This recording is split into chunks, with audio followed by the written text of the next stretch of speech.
You're a good friend of mine, but also an incredible art historian.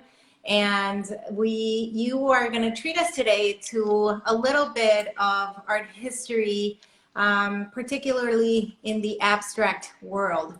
So I am super excited that all of you are joining us. Thank you so much that you are here. Natanya, tell us a little bit about your story, your history, and where are you now? Great. So I'm right now in Miami. I've been living in Miami for the past 8 years. Can't complain. I'm looking at the ocean right in front of me. So I'm sorry, those of you in the cold. I felt very bad for the first few years because I was born and raised in Mexico City, just like Sandra. But then I lived in Milwaukee for almost 25 years. And there I went to UW Milwaukee and I studied art history. I got my undergrad and grad degrees in art history. And then I was faculty. I was lucky enough to be faculty member at UW and at MIAT, at the Milwaukee Institute of Art and Design, where I taught for many years until about 8 years ago, I decided to move to Miami. Oh my goodness. I mean, what a perfect background, and then to end up in Miami where the art vibe is so alive, and it has continued to be alive throughout the pandemic. I even know a lot of shows and things have happened.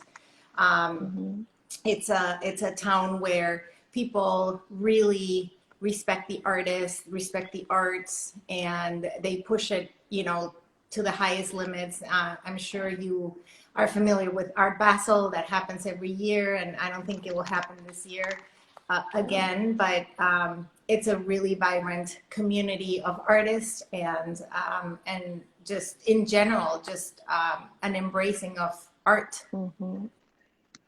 Absolutely. Right? Absolutely. Yeah. Miami has this up and coming artistic community, very much into contemporary art, into everything art. We have really wonderful museums. I have to say, I was a little surprised when I got here, but I've been very pleasantly surprised. So it's a wonderful place to be and to want to teach people and to embrace art.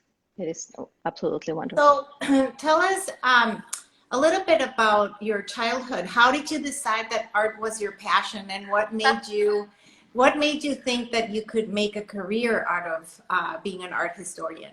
Sandra, that is such a good question, because those who know me know that I tried two things before art history.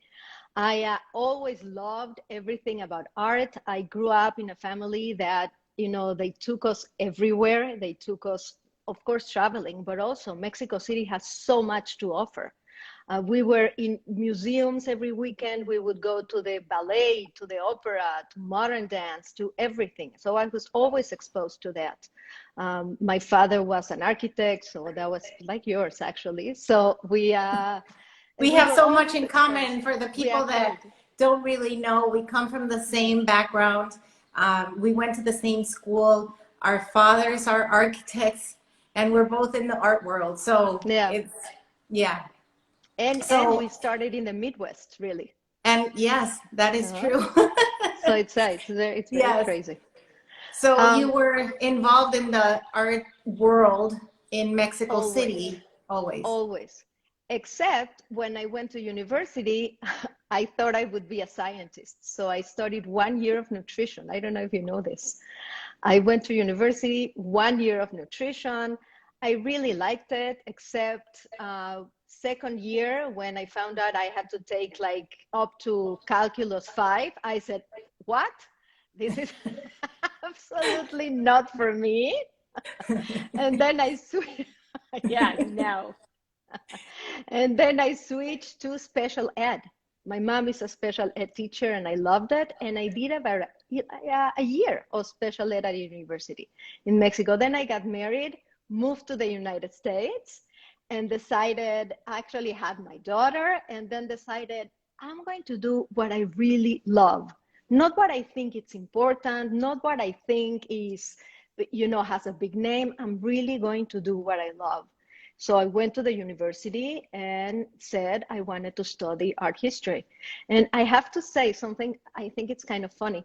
The first semester I took, you know, when you study art history and art also, you have to study art history 101, then art history 102. 101 is ancient world, ancient Greece, ancient Rome, and 102 is from the Renaissance to modern time. And I thought the first semester was going to be too boring. So I took the second semester first. And then I took the first semester. And I mean, I haven't found any art history boring ever in my life. I remember that very first time I sat in this big auditorium at UW, and the professor came out, you know, on the stage and turned the light off and the slides on. And to me, it was like magic. I immediately felt this is where I want to be, and that is what I want to do. So I've been very lucky to be able to teach what I really love. Yeah, For I me, think that to find that love, it's just a blessing, because not a lot of people have that love for what they do. And for me, it's very much like you. We really are mirrored lives, because I started in Mexico City, starting hotel administration for 1 year as well. And then when I moved to Minneapolis, I said, I have to find something that I love. And that's when I went to fine arts. So it was that aha moment when I started that, and I'm like, oh my God, yes, I'm finally home. This is where I belong, and this is where my passion is. And I think that because you felt that, then you were able to really transmit that to your students. Yeah. Oh, yes. To me, studying art and studying art history and studying the most beautiful and controversial and interesting, sometimes the ugliest, objects ever created throughout history. How can there be anything more exciting and more beautiful than that? To me, that really is, and something that is ongoing. Look at today, you know, all of you, all the artists who are creating and helping one another and creating community. It's, to me, is the most wonderful thing. I'm a nerd. Yeah. Yes, I would have to agree. It's all about sharing and community and giving. And we decided on Tap Into Your Creativity that today we would do a little bit something different and give you a snippet of what an art history class would look like, and what abstract art is and where it started. And we're going to talk a little bit throughout a few incredible artists that I know all of you love. So I am going to see if I can bring in, you keep talking, Natanya, while I... Oh, me talking? No. So no, absolutely. I'm so excited to be here. And when Sandra said, would you like to give a little lesson? I was like, of course. That's what I do day and night, even if there's nobody listening to me. I can stand in a parking lot. So I sent Sandra some images that hopefully we can share which here. I'm trying to bring them in, and for some reason it's not letting me, which is I very can start bizarre. talking. I mean, Yeah, even if we don't have the images, we'll manage, but it's more fun with the images. Yes. But I can kind of start while you fidget with them. While I browse through them. Yes. Exactly. So, you know, when Sandra asked me to give a little talk, like a mini 20, 30-minute talk about abstract art, I said, okay, you know, we all know what abstract art is. I'm sure all of you who are listening and watching today know what abstract art is, right? Abstract is, in its definition, it's the representation of anything that doesn't have any resemblance to the natural world. You know what I'm going to do? Object. Because I'm so sorry. I'm going to go get my iPad, and I'm going to show the pictures that way, because for some reason, I'm not able to get these. So hold on one second. Keep talking. I'll be right back. I can keep talking. In fact, I just saw my mother sent a message saying that that's the thing I've done best since I learned to talk. So I guess that's true. So as I was saying, we all know that abstract art is the absence of any recognizable object or image from nature. But you know, did you ever wonder how did it start? I mean, right now, we have this amazing plethora of abstract artists in the contemporary world. But who were the very first people? Perfect. Who were the very first people who started abstraction? Who were the people who really were brave enough to cross that border, right? From representation to abstraction, from figuration to abstraction. Well, what if I told you that abstraction didn't really start as abstraction? You know, because as human beings, we have been representing what we see from the beginning of time. If you think of cave art, so what do you see in the caves in that prehistoric art? We see bison and we see deer and animals that these humans saw. And so abstraction, it really is. Yeah, I'll tell you when. We said that Sandra was going to be my TA. I have a deluxe TA today. Oh my gosh.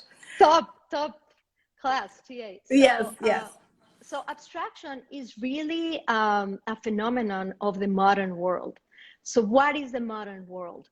So the modern world, for our purposes and intents, the modern world started with the Industrial Revolution, right? In the 1850s, the middle of the 19th century, everything changes. Everything in the world starts to change, first in England, throughout Europe, and then little by little to the rest of the world. And because the world changes, artists at the time think, of course, everything is changing. Art needs to change. Art represents what's happening in our lives, in our world, and the art needs to change. And so artists start changing the way they represent. So now we have a first image here. So art up until that time looked pretty much like this. This is an image by Vermeer. You know, this is from the 1600s. Vermeer, the same one with the girl with the pearl earring, Baroque artist from the 1600s. And so art up until the modern world, up until the 1850s, was supposed to be a representation of the world. Artists said they were going to make a window to the world so that we can see it. So that is what that was represented. But in the 19th century, with the modern world also comes photography. We can look at the next, please. Exactly. So with that also comes photography. And what I showed you before is Vermeer painting of the city of Delft, his city. And this is a contemporary photograph, a photograph from 2019, I think, from the city of Delft. And so with photography, artists say, we don't have to show a window to the world anymore. Okay, so that is not a photography from the beginning of photography. You can show us the next one, please. Uber magical TA. There we go. So that is a photograph. That is an image from the 1830s. That's a daguerreotype. And that is an image from the 1830s. So artists, visual artists, painters start saying, okay, now we have photography. We can be free of showing a window to the world. And so artists start playing. Next, please. Artists start playing. And for example, we have the Impressionists, the French Impressionists. This is a painting by Monet from the late 1800s. It's actually the very first painting. The first Impressionist painting is a painting that gives the movement its title. And what Impressionists are trying to do is, first of all, to show that they are painting on a two-dimensional surface. This is not a window to the real world. It's an imprint, is oil on canvas. This is two-dimensional. And so what they're trying to do is to show us the atmosphere, the light in the atmosphere. And that's what they try to do. If you think of something, if you think of a sunrise, that is an impression sunrise. If you think of a sunrise doesn't look exactly like that. But what he's trying to do is to capture that energy, that light. And so he does that. That's a way in which the Impressionists play. Now, the next image will be... And just to just say a little blurb on that, you know, how they started to break out from the exact representation of painting is starting with the Impressionists and how the strokes are very much looser than what it used to be. So they gave permission, the artists gave themselves permission to start using strokes and color that was never really utilized before.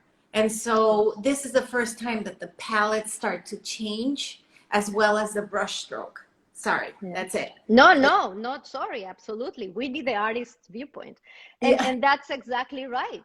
Yeah. Right? I mean, like if you see here, compared to the first image that we're seeing, we see, you know, the first time that it's introduced this kind of a palette, that it feels so loose, and it gives so much light and bright and balance. And so that is why he was a genius.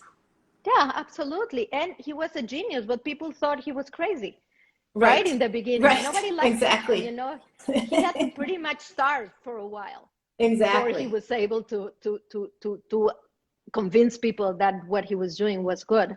And so artists keep playing. The post-impressionists, and this is of course Vincent van Gogh, the Starry Night. Van Gogh is also playing with color, and he's also playing with brushstrokes. His brushstrokes are a lot looser and bigger than Monet's, but they are very obvious. Again, nobody's being fooled into thinking they're looking at reality. They're looking at paint on canvas. I mean, if you look at close-ups of Van Gogh, I mean, the application of paint is so obvious, so yummy, so thick, that what he's doing there, he is representing his feelings, right? So the Impressionists say, what about we represent atmosphere? Vincent says, what about I represent my feelings, the way I feeling about this, the way I feel about this night. You know, this is not reality. Of course, you all know we're now seeing the images on reverse, right? Don't worry if you realize. I didn't do anything. I didn't change it. I know. I didn't paint this specifically to do it in reverse. Exactly, but because you're putting the iPad on the camera, yes. You know that tree is usually on the other side. Exactly. But trees are not bigger than churches. And and I just want to point out the amount of texture that we start seeing here is also another change, big change, of thick application of the paint in a very loose way, in a very just, you know, it feels like the hand is moving way easier than it used to be. They're not as constricted as before. Absolutely. And before, that constriction that you talk about comes from the academy. You know, the big academies say, exactly, what's perfect painting, these are the things that are perfect. And one of the big things was to be able to make your brushstroke disappear. The surfaces had to be very homogeneous, very smooth. If you look at a painting by, you know, by Vermeer, or even if you go before to the great masters of the Renaissance, Raphael, for example, you, as close as you get, you have a very hard time seeing a brushstroke. Their mastery is in blending everything perfectly. And when you see it up close, is even more mesmerizing, because you cannot believe it's a 2D painting. Like there's just like, it is unbelievable. So, you know, it's just incredible that this movement came so big right after that academy, that structure, that, you know, it was like they had them in this little square and no one got out of there, and this is when they start to get out of it. Right. All modern artists were rebels. I mean, really, they were rebels in their time. Oh yes, they were avant-garde. They took a huge chance because they knew they were going against everything and everyone that came before them. Yeah, but it also was the right time to do it. You know, Vincent van Gogh painting in the 16th century would have, you know, people would have thought he's totally crazy, basically. And even the Impressionists, when they start painting, when they show the first paintings, there are critics right. Tell Monsieur Pissarro to go back to his studio and finish his work. It looked sketchy. It didn't look finished. Right? Exactly. So, exactly. So the amount of criticism that they got was insane. Crazy. Show me the next one first, and then let's go back to this one. No, the next after. Yeah, it's a very small image. Yeah. So this is another artist, another post-impressionist, Paul Cézanne, thank you, who's playing with the surface and playing with his medium. So what he wants to do is to give structure to the painting. He says, I want to structure, to make Impressionism something solid, like the art from the museums. And the way to do it for him is to start breaking up the surface almost into little squares. This is not cubism, but you can see that he breaks the surface into tiny little squares to make it rigid, to make it more structured.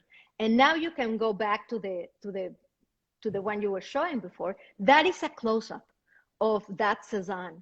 If you look at it up close, it is already abstraction. You know, he didn't think about it in that sense. But if you look up close at little pieces of it, we can already see the origins of abstraction there. That to me could be a full abstract work today, you know. 100%. Big. I mean, it really, truly, if you think about it, it has all the language of abstract work, right? Mm-hmm. It has the geometric forms. It has the lines. It has the community of elements that are happening, right? It has the openness that happens from up to down. It is so incredible that he used this language so early in his world, in his mind, that now we call this abstraction. And he didn't know at the time that this was going to be that. But all the elements of the language of abstract art are shown here. Yeah, you can recognize them. Yes, very much. I mean, so. Abstract artists can absolutely recognize them. This is how at the beginning of how you work today. Yes, so it's 100%. really amazing. So, and also you can move ahead, but also I should have included, next please, I should have included a cubist work. I didn't. Because I think Sandra was already frightened when I told her I had 29 images to throw in there. So, I mean, what? 29 images? We all know what a cubist work looks like. So Picasso in Greece and Braque, when they start the cubist movement in the early 20th century, they're also playing. They're playing with the pictorial surface. They're playing with their medium, and actually Picasso is the artistic heir of Cézanne. Cézanne starts with the little squares, and Picasso just blows it open. Takes it to the whole different level of it. Absolutely. The basis of Cubism is they want to show one object from different viewpoints at once. That's Correct. why things look weird. That's why the nose Correct. is here and the eye is here. Correct. Because you're standing right at different angles. Different angles. Yes, yes. And it jumps out as a three-dimensional paintings too. That's why you can see them from all different angles, because you know, they played with the image again and again, with the repetition of the image again and again, and you could see it from different points of view. And you would see one painting and it would have maybe 3-4 different views from the same painting, right, depending where you were standing. So it was really dramatic, and it changed the world on how we view art. Yeah, it totally changed. It's groundbreaking. Amazing. Right. But that is not abstraction, you know, yet. You know, Cubism is on the way to abstraction, Correct. but it's absolutely not abstraction. You can Correct. still recognize the figures and the shapes. You have to know the language of Cubism to you know, to identify a Cubist glass, but it's there. So who are the people who really make that leap, who really cross the border between figuration and abstraction? Are usually you know, there's kind of this battle between three men, right? Kandinsky, Malevich, and Mondrian. Now, yes, the last few years, we discovered, it was actually Ilma Klint. Ilma Klint, right? Who years before Kandinsky and anybody else, she was making abstract art. So I have a little blurb about each of them. Yes, and we'll go into it right now. So yeah, all of them are geniuses, geniusi, whatever. Yes. So the first one that we always talked about is Vasily Kandinsky, who really comes from a spiritual perspective. I mean, all of the early abstract artists come from a spiritual perspective. They want to find a way to represent emotion, to represent the spiritual world.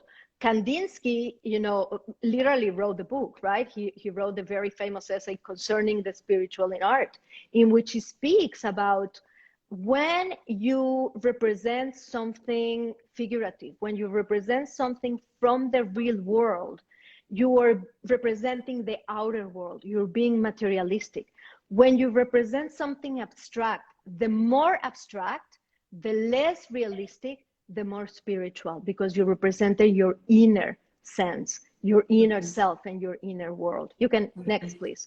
So, and you can see all here, he's still coming from Cubism and taking some of the geometric forms, lines, shapes, but it's becoming more loose, and it's becoming that language that he was just saying, more spiritual.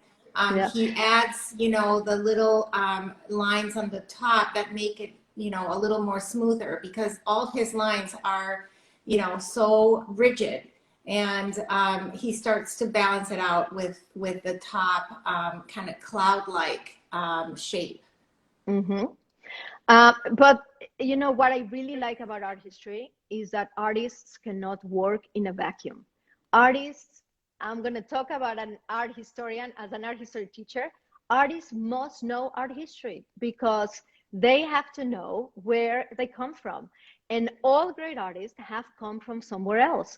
And so Kandinsky, he says that the moment of, the aha moment for him was when we saw a painting by Monet. In the 1890s, there was an exhibit in Moscow of paintings by Monet, and he saw these paintings. These are haystacks.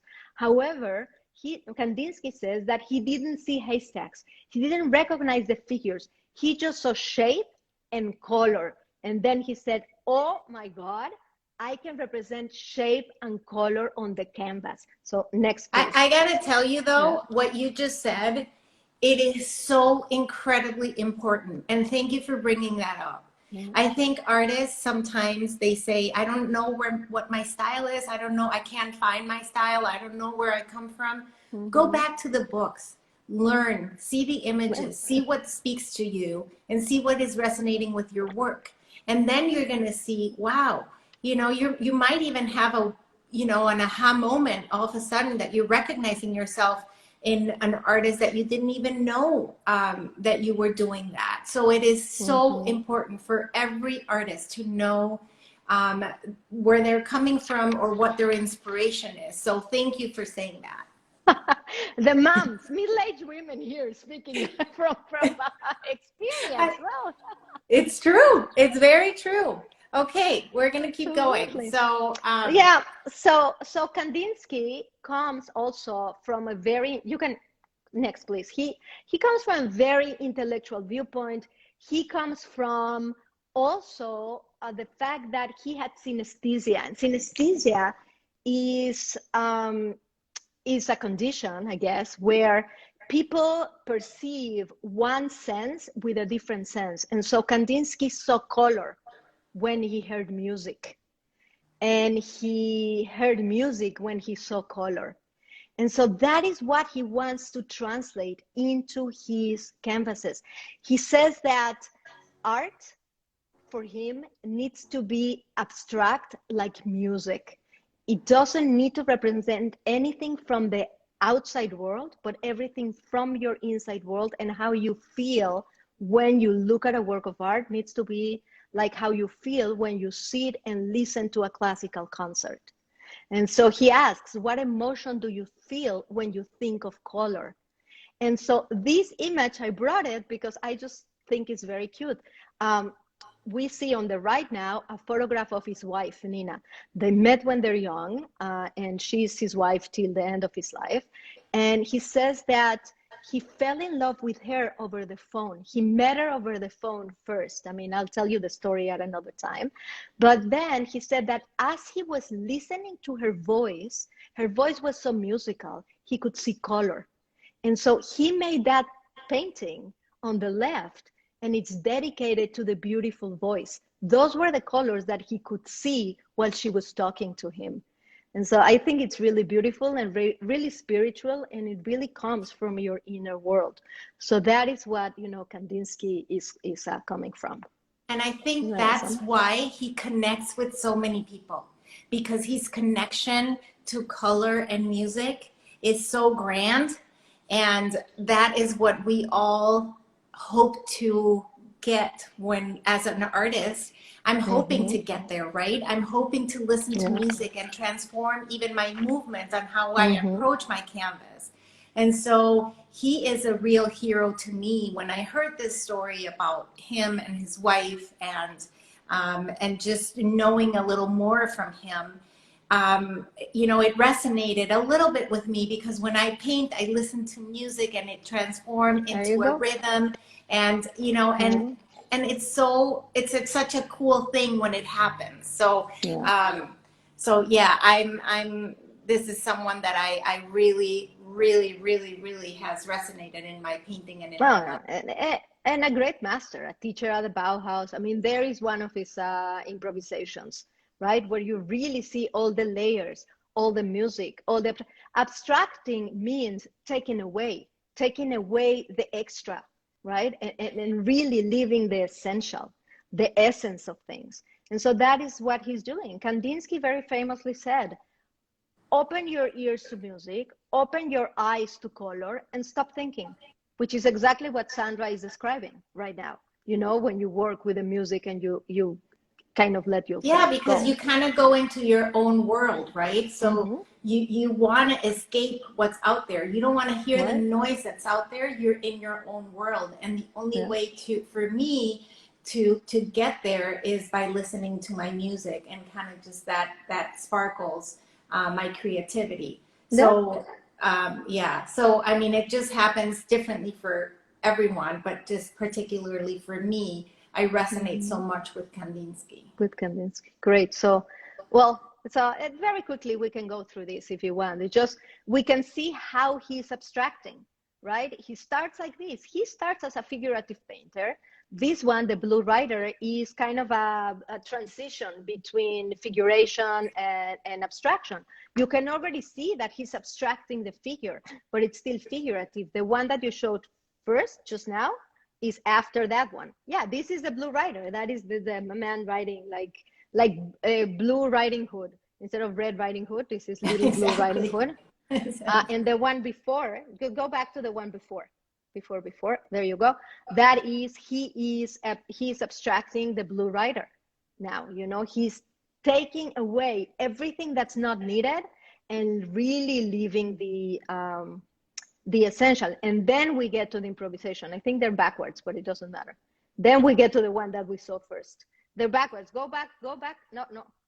Okay, perfect. So move ahead. Move ahead, one more. And then skip 4 or 5 slides, and then we'll go backwards. How's that? Exactly. No, skip more. Skip 5 more. Aha, there. One less. And then we'll move backwards, okay? Okay. You get it? Okay. Yes. So I'm telling you, you're the best TA I ever had. Amazing. I haven't had a TA for many years, so I'm very honored. I do everything myself now.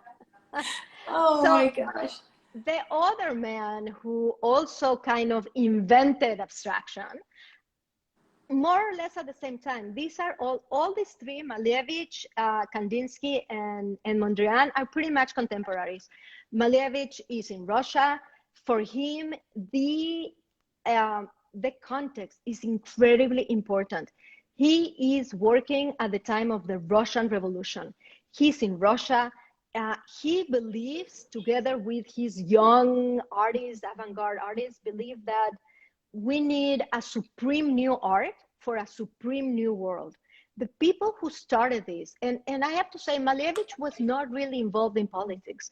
He really was in this mental space, in this idealistic space. He's a young artist. He sees change coming around him in Russia and says, we're going to create a new world. They really, really believed it. This new order must have a new way of representing it. And that is what he is all about.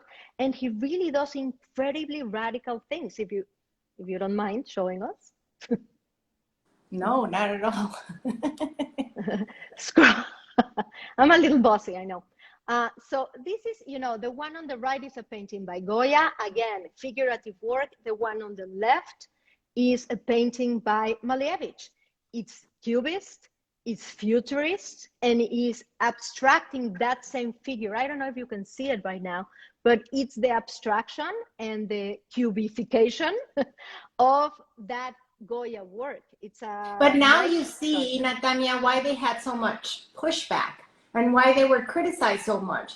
Because in their face, in their world, they were really dehumanizing what the original painting was. So there is nothing that would suggest, this painting came from here until you start to really see more and, and be able to depict everything that's happening.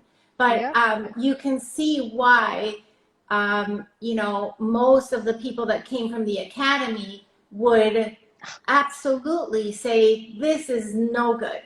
I do not accept this movement. Yeah, this is not art. These people are crazy, and this is not art. I mean, how many times have you guys heard that? This is not art.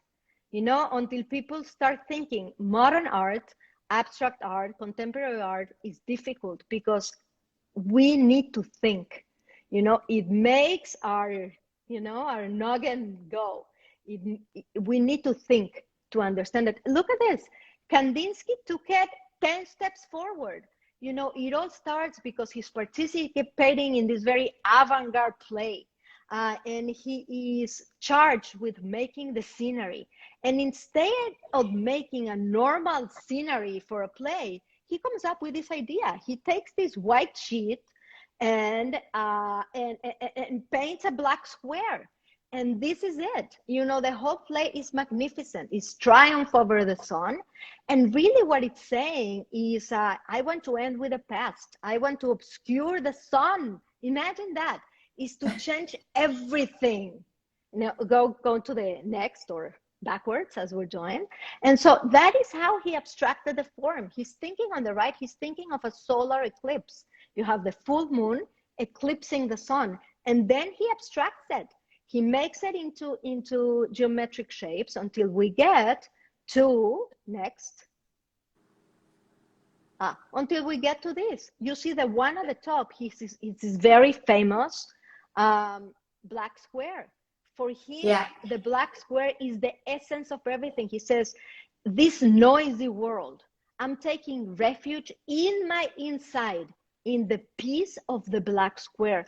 And that is the first suprematist exhibit that took place in Russia in 1911, I think, or something like that. And you look at where he places that piece of work. The rest are also his works, but the most important one is up there in the corner at an angle, because that exact spot was where in Russian traditional households, they would place the icon. The religious image was up there. And so he's replacing religion now with pure abstraction.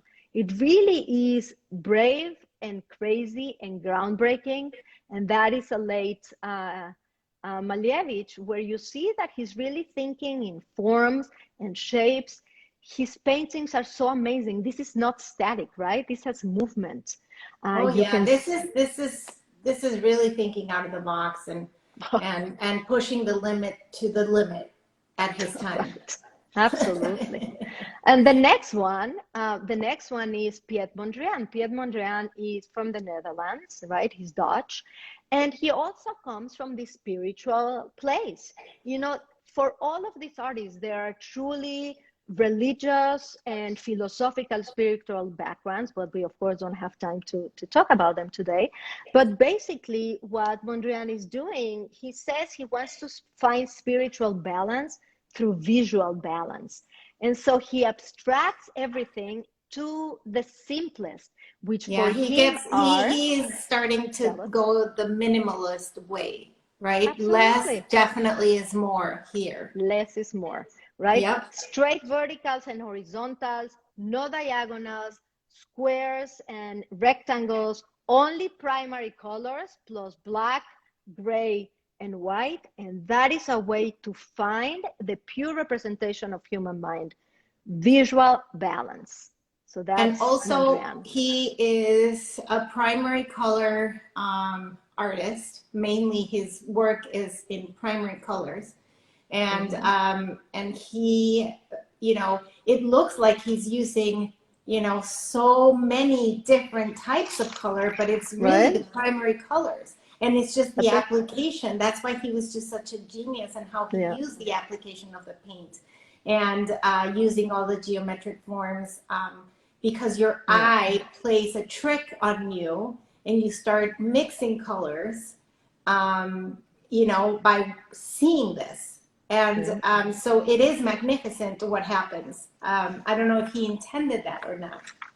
Oh, yes, he intended, right. Of course, yeah, he did intend that because that is the time when those optical experiments are being done, right? That is the time when science is starting to talk about that with our eyes and in our brain, we can mix the colors, even if we don't see them mixed And on you the know the canvas. game Pac-Man, Right? right? When we grew up, Yeah, this is based on that. yeah. I mean, the other And way around, the Pac-Man is based on this. sorry, Right. that's what I meant to say. Pac-Man is based on this, and it's incredible. I mean, it is brilliant, really, Brilliant. truthfully. That's Okay. go back. Well, that work that what we were just looking at now, the Kandinsky, the Mondrian, this one, that's my favorite Mondrian. That's called the Broadway Boogie Woogie, because when he goes to New York, and he moved to New York, and he's talking about the movement and the energy of New York City, and about the music, the boogie woogie at the time, and you really see the syncopation. I mean, I know a musician. I mean, there's a video of a musician looking at that and saying, "This is almost a musical. You know, these are almost musical notes." He said, "I can play this on the piano. I can feel the syncopation." So it's really amazing. And then finally, go to the end, but really to the end, so that we find the first. Ah, no, that's correct. And finally, the magnificent, the one and only Hilma af Klint, who before any of these guys, I mean, the earliest abstract Kandinsky that we know of, he backdated it to 1910. Most people think he actually painted it in 1913, but he backdated it to 1910 to say, I was the first. Now we know that this woman in Sweden was painting abstraction in 1906. And so Hilma, during the day, show us the next one, please. No, go to the beginning. No, back. One more. Ah, okay, there. This is what she was painting during the day. Oh my God. She's a traditional figurative painter. She is among the first women who graduated from the academy in Stockholm. Women could not attend art school until the very end of the 19th century. And Sweden is one of the first places where they admit women. And Hilma af Klint is one of the first women who graduates with an art degree. And she's painting these kind of things, beautiful landscapes to really make a living. But at night, go back to the 10. That is, no. That is what she's painting at night. Her story, I'm sure you know it, is so incredible. During the day, she paints work she can sell. And at night, locked up in her studio, she's painting abstract works. She comes from a place where she is into this world of spiritualism, but also spiritism. Remember, the beginning of the 20th century is also when, for example, X-rays are discovered. And so people start seeing that there's much more to life than which we can see with our eyes. And so Hilma gets together with other 4 women, they're called the 5, and they have spiritist sessions where they have masters come and talk to them. And she says she creates those works following the direction of the masters. And she herself says, I didn't understand what I was doing. I was just following what the masters are telling me. And it really makes me think, how crazy, no? That men could say, I come from this intellectual place and I'm making this leap. But a woman, it was easier for her to say, I'm listening to the spirits, because seances, spiritist events were kind of common, were accepted at the time. What would have happened if she wouldn't have said it comes from the masters? If she would have said it comes from my mind, she would have been interned She would in a have loony been asylum. institutionalized. Absolutely. Yes, It's so 100%. right? Yes. And I think she dreamt a lot, and the dreams came through in her paintings, because you actually can see, how she had the fields in the beginning. You can see the abstracted flowers, the abstracted works that she has. So she's still kind of in the fields, but she transforms all her information into this incredible freedom that she permits to give herself. By herself. By herself. Yeah. I mean, it is incredible that she is, in 1906 and she's doing this. Look at that. And her brand of abstraction is completely different than the other three that we saw. She's much more organic. She's a lot freer. Her colors are very atypical for her period. She's using these bright jewel tones and pastels, very atypical. You can just go to the end and look at what else we have. Really amazing. And what's really even more interesting is that she kept them in hiding. She really kept them in hiding. She rolled them up. Many of them are on paper, some on canvas. She kept them in hiding. She put them in the attic, and she passed away in 1944. And she gave them to her nephew and left a letter saying, you should not show this to anybody until 20 years after my death, because nobody is going to understand them. And she knew. That's why she was brilliant. Like, who says that? Who says don't show it and wait for 20 years? And as it happened, we waited more than 20 years. I mean, they would have come out to the light in the 60s. They would have been perfect for the 60s. Yes. But as it happened, they really don't come out to light until the 80s. They're very psychedelic, aren't they? Yeah, they're amazing. So that's, those are my heavy hitters, right? Yes. All 4 first abstract, but think about this. All of them come from a philosophical, spiritual, imaginative foundation. They all want to use abstract art to communicate the essence, their feelings, rather than appearances. And I think that's what's really interesting now as well. When we look at a work of abstraction, it doesn't matter 100%. Who made it, right? Yes. It's it's feelings. So that's my spiel for the day. That's amazing, and we have great things to talk about. But one huge thing that you've been working on is your podcast. It's in Spanish. And it's if you like this art history class, she has 15-minute, 20-minute podcast episodes. And will you tell us a little bit about that? The podcast is my newest baby. It's my newest project. I got together with a friend here in Miami. She had been taking my classes. She still is taking my classes for the last 5 years. She's still taking them. And during the pandemic, she said, would you like to make a podcast? She has background in radio and in communications. And so we got together and we started taping the podcast. It's all about art history. It's called Historias de Arte en Podcast. So histories of art on podcast.